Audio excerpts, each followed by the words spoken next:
Hello everyone, good morning, welcome to a new blog. Recently Facebook ইনস্টাগ্রামে পুনম শাড়ি স্টোর্সের কথা দেখছি সবাই বেশ ভালো রিভিউ দিচ্ছে।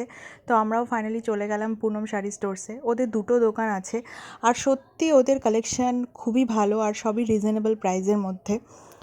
আর সেদিন ছিল গণেশ চতুর্থী, তো চারিদিকে গণেশ পুজো হচ্ছিল, বেশ ভালো লাগছিল প্যান্ডেল, সবাই অঞ্জলি দিচ্ছিল, প্রসাদ বিতরণ চলছিল। তারপর ওখান থেকে আমরা চলে এলাম আরজিতে, যেখান থেকে আমি আমার বাবার জন্য শার্টের পিস প্যান্টের পিস কিনলাম আমি আর দিদি। তারপর বিছানার চাদর। তারপর আরজি থেকে আমরা চলে গেছিলাম নিমন্ত্রণে। আর এই ব্যাগটা দিয়েছিল পুনম শাড়ি স্টোর্স থেকে। আমরা সেদিন দেখলাম যে প্রত্যেকটা দোকানেই কিছু না কিছু গিফট দিচ্ছে দামের ওপর, মানে কে কত টাকা দিয়ে বাজার করবে সেটার ওপর। তো এই ব্যাগটা এই রুমালটা আমরা পেয়েছি হচ্ছে আমন্ত্রণ থেকে।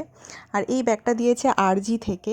আর যেই বড় ব্যাগটা পুনম শাড়ি স্টোর্স লেখা, সেটা তো ওই দোকান থেকেই দিয়েছে, দেখতেই পাচ্ছ। প্রত্যেকটা দোকানেই দেখলাম এরকম গিফট সিস্টেম।